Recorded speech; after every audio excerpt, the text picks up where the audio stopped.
এদিকে বিস্ফোরক কল্যাণ বন্দ্যোপাধ্যায় তিনি বলছেন পিটিশন ফাইল হচ্ছে, আমায় জানানো হচ্ছে না, বলা হচ্ছে উপর থেকে নির্দেশ আছে, আমায় ডাস্টবিনের মতো ব্যবহার করা হচ্ছে।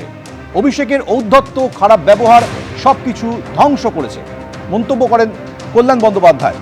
এই বিস্ফোরক মন্তব্য করে কল্যাণ বন্দ্যোপাধ্যায় বলেন যে অভিষেক বন্দ্যোপাধ্যায়ের মামলা আমি আর লড়ব না। বিস্ফোরক মন্তব্য করেন তৃণমূল সাংসদ।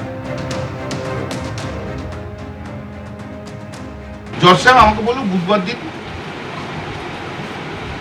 মামলাটা থাকবে। এবারে আমি এখানে চেম্বারে বসে আছি, বেলা 12:30টার সময় একজন লয়ারকে পাঠিয়েছে, আগে সঞ্জয় বসুর সঙ্গে ছিল এক লয়ার, সে এসে বলে একটা রিট পিটিশন ফাইল হচ্ছে সার্চ নিয়ে, সার্চ অ্যান্ড তোমরা রিট পিটিশন সার্চ নিয়ে ফাইল করলে, আচ্ছা সার্চটা তো আমার subject matter of the criminal division.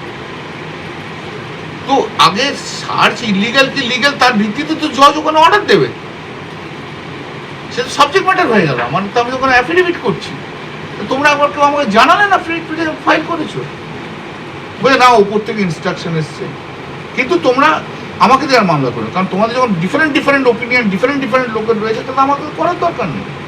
আমাকে ডাস্টবিন হিসেবে ট্রিট করো না, আমাকে বলে দাও ঘন্টাখানেকের মধ্যে আমি করবো, কিছুই জানাই না। রাত্রি 12:30টার সময় আমার ছেলেকে টেক্সট করে বলেছে যে আমাকে থাকার দরকার নেই, অয়েন ভরচাস থাকে,